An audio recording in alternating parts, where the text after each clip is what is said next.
Most people live by the clock, deadlines, alarms, expectations, but there comes a moment when the clock stops running your life, when you decide to stop living by the rules and start creating your own. This is Unclocked, a Candlewood Lake Media Group production. Real stories from real people who took control, broke patterns, and built life on their terms, where every story reminds you to stop counting the hours and start making them count.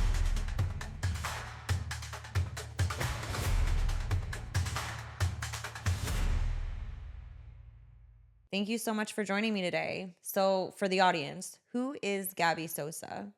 Gabby Sosa is a creative. She's very curious. She loves asking you a billion questions.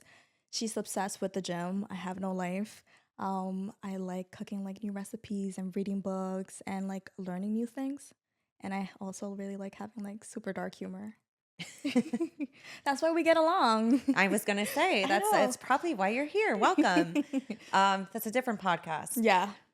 So for the most part, what I know about you is that you're an artist and you're a marketing specialist Mhm. for a visual solutions company. So tell me more about your art and your full-time job and how you balance the two. Well, for my art, I work in oil paintings and I tend to draw from photo. I don't really use my imagination. It's just so much easier to captivate and like narrow down shadows and colors. And I just tend to paint things that are like people will think they're simple or they're silly and they don't have a lot of meaning, but to me, like they do. It can be as simple as like my cabinet, like at home, and like because I feel like cabinets and your seasonings are so personal. You can tell so much about a person by their cabinet. You ever go to somebody's house and you see like their freaking cabinet in like the bathroom? I'm judging you based on that. I'm either judging you or I'm going, I'm not eating here. Ever. Where is your salt and Ooh, pepper? I'm never coming to this house ever again. But I just paint things that I just find joy in, and I just think this cool, like the composition, and like they have a lot of color. It's really just from like shots that I've taken. Well, I mean, I find your paintings really interesting because they have like this hint of realism, but the saturation in the paintings is so Hmm. intense. So like where does that come from? Like is that something your aesthetic or is that inspired by something in your life? It's definitely my aesthetic. I'm just obsessed by bright colors. Like you never really see me like wear like super dull or like Mhm. dark colors. It's just I feel like that goes with like my personality. But I grew up in the Dominican Republic, and I was always surrounded by paintings, and they were always like super bright, like different colors, like very tropical. Like it wasn't like dull or boring or anything like that. So when I started to get interested in like painting and drawing, I got reminded to those paintings that I saw growing up. So you would say that most of your artwork is inspired by your Dominican roots? It is because those are like that was my first like experience with art, and that's where I draw all Mhm. my um motivation from. When did you come to the States? I came here 8 years ago. I was 13, just finished eighth grade. 2 days later, got on a plane, but it wasn't my first time in the States. I visited here in the summertime with my dad, but I left and I haven't looked back since. I know I talk about this a lot, but I find it so crazy that your first real school experience was in high school in America. I know. So like my whole thing is like uh, as a child that went to school in America the entire duration of her, education, it's crazy to me because the stigma of going to high school is Yeah, so overwhelming. I it couldn't is. imagine going from like Oh middle school to yeah, high school, but like from middle school in one yeah. country to high school in a totally I different was so disappointed. country. I was waiting on like High School Musical like 2, like something like Some that. Troy Bolton Well, jumping I out. went to school in the Bronx, so it wasn't like this Mhm. is Connecticut because I Mhm. ended up transferring them from the Bronx from like here in like Danbury High. Very different, but it definitely wasn't like your all American, the yellow like school buses. Like I just took like the regular buses in the city, and then Oh I wow. was surprised too to see a lot of people that looked like me. Mhm. Was expecting more like Americans, Mhm. and then I was able to relate because like a lot of people were just like me and like they just were fresh out the boat and they only spoke Spanish. Mhm. So your Spanish roots really push your artwork. Did it change how people perceived your art, do you think? I would say it does because people have been like, oh, that makes sense. Like her art is like very tropical and like much more like colorful. I feel like people associate that when they say like, oh, like she's Spanish, she's painting like her roots. It makes sense.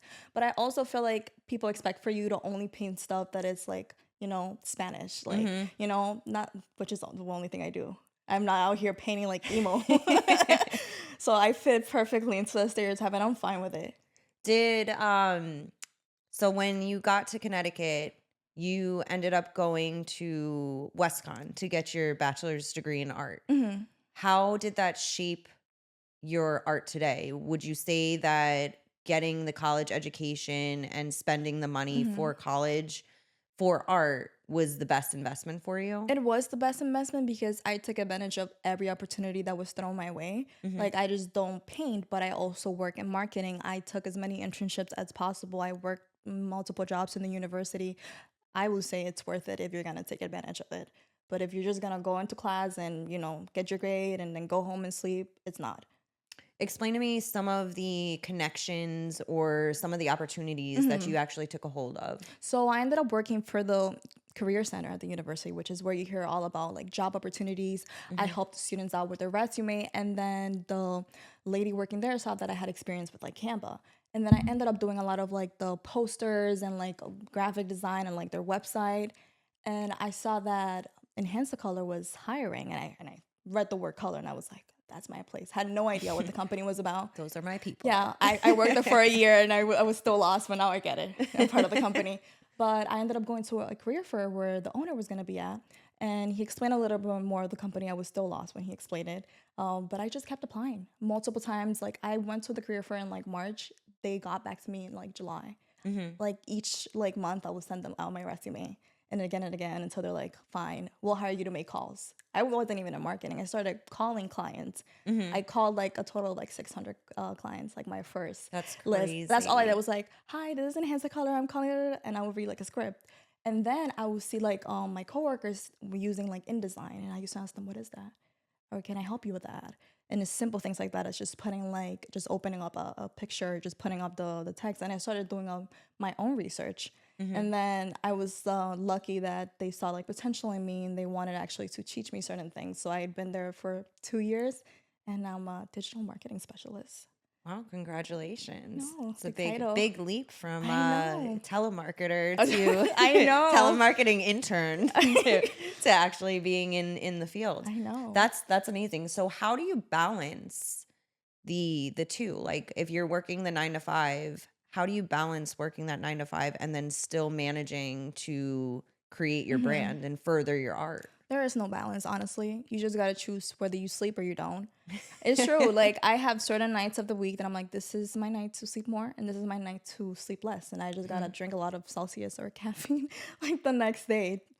It's about setting like timers. Like whenever I'm creating something, I put in a timer for an hour and I give myself just that time to paint as much as I can. And when that time is done, I pack up my things and I go to bed. And then it adds up throughout the week, throughout the months. You end up doing a pretty big piece. That's how I keep balance. Like I'm still being a creative and painting, but I'm still showing up to my 9 to 5. Mhm. So what I'm hearing is a common theme in what you're saying to be discipline and persistence and patience. Yeah. So what would you tell somebody that is interested in getting into the art world or even the marketing Hmm. world? What would you tell them if they're considering this field? I would tell them that it's not as glamorous as it seems. I feel like a lot of people tend to like put marketing in a pedestal. Like you're just gonna make like cute like pamphlets and designs, and then with painting, it's like I'm gonna paint whatever you want. It's like a 9 to 5. It's work. Hmm. You gotta put in the work, and there's parts of marketing that are gonna be boring. You gotta do the like the emails, and like you gotta make sure you analyze things, and you gotta set your clients, and you gotta do all the back end non-fun stuff. And with painting, it's like, especially when you go to school, you're very restricted. You're Hmm. not allowed to paint whatever you want. You got to paint what's given to you in order for you to learn like your basics. So it's not what you're gonna expect, and you have to treat it like a 9 to 5. That's really Hmm. it. So what would you say to somebody that's trying to break away from that 9 to 5 schedule? Hmm. How would you tell them, or what would you tell them what steps should Yeah. they be Well, taking I'm is still really what in the it 9 to 5. So you shouldn't be listening to me. But the steps that you should be taking, I would say like, Well, even to do freelance. yeah, I'm saying freelance. like any sort of whether you're doing it freelance or Right. you're doing it outside of your 9 to 5, because I mean everybody still has to work that 9 to 5 as they're trying to get into the grind. Well, find like your niche. I figured out that, hey, I know how to make Instagram posts look cute. Mm-hmm. I got approached by somebody. They're like, I'm interested. Or you could approach somebody as well. Just, hey, are you hiring somebody who's doing your social media? And then I'm sure somebody's gonna say, no, I'm not. Would you like to do it for me? It takes one person to say yes, and then everything else is gonna open up. Mm-hmm. Just have like one side hustle, and then that's really how you go out of like that 9 to 5. So what you're saying is like right as you started getting the ball rolling with your freelance work, because you do freelance Yeah. for marketing as well, Yeah. right? And you're more than just the 9 to 5. Yeah. So when you're doing the freelance work, right as you got your first client, you realize that I could replicate this. Yeah, I I could do could. this Yeah. again. You can do it many times, and it just there's a Mm-hmm. lot of like local businesses that need somebody to do their social media because like not everybody wants to hire a marketing team because it's very costly. And also like I also do side hustles like since I've been like in school, so somebody might see my work and they're like, can you do a painting for me? Can you do a mural? Can you do a website? Somebody saw that I made like a book. Can you make a book for me? Like it's being open to opportunities and saying yes. And even when you not feel qualified enough, you fake it till you make it. You gotta figure it out later on. As long as you're not lying about something like big. So do you allow people to contact you for commission work or any sort of freelance if they needed to get in touch with you? There's a way to get in touch with you so that you can do Yes. commission their work. You can follow me in Ella D, like it's in the letter D artist on Instagram, and you can DM me through there. And there's also like my contact information. And you can also message me through LinkedIn for Laura Sosa as well.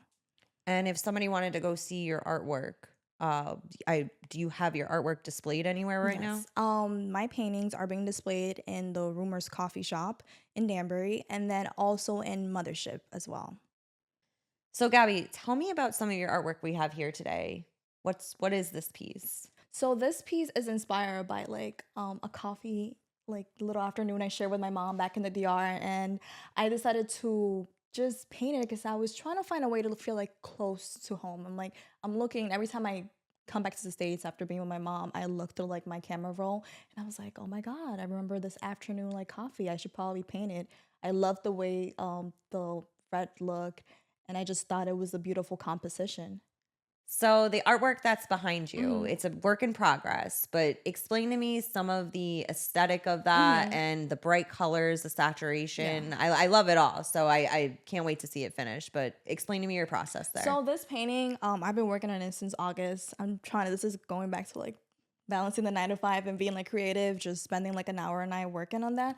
But essentially, this is just a picture of like what my cabinet looks like. I feel like the cabinets are like so personal, like they tell so much of like a person's story. And then I kept being in my kitchen because I'm always cooking like late at night, and I'm like, I need to paint something. I need to paint something. And I was like, I kept looking at my cabinet. I was like, that's it.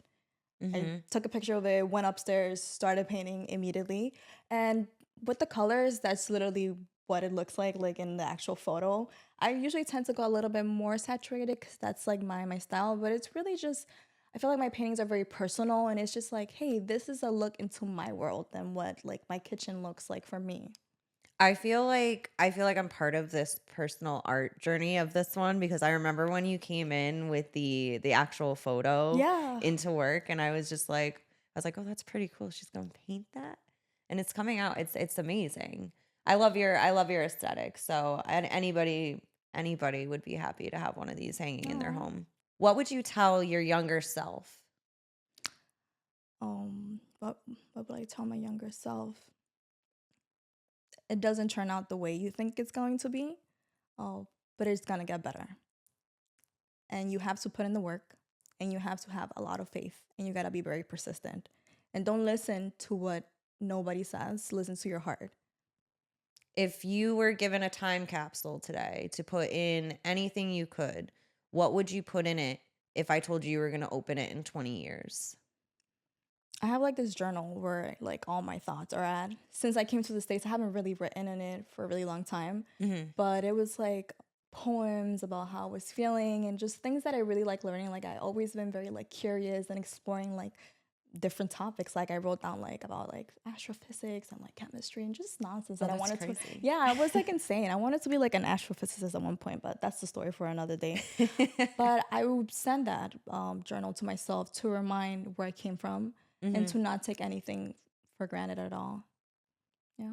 Do you mind me asking, is it written in Spanish or English? It's actually more English than Spanish. I probably I- have like one or two things. I'm like, as soon as I came to this country, I forgot. What does unclocked mean to you? Unclocked means you're no longer bound to a 9 to 5. You get to create your own like work environment. Like, what does work look to you? Like work-life balance.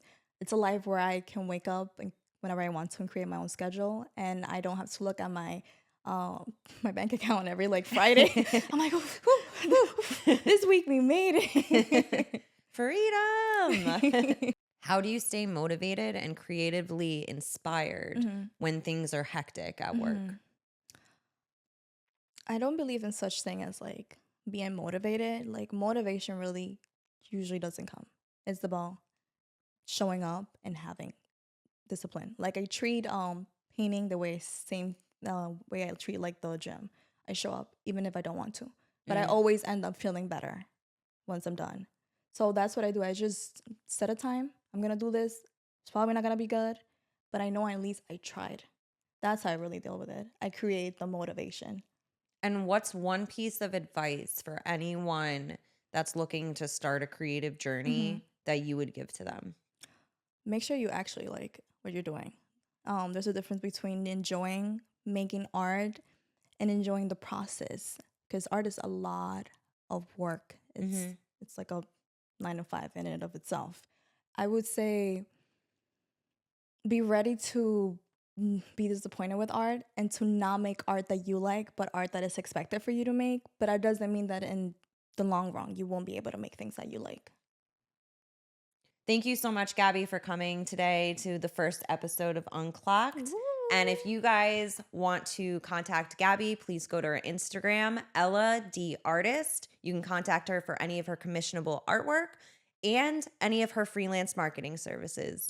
Bye. Bye. Thank you so much for having me.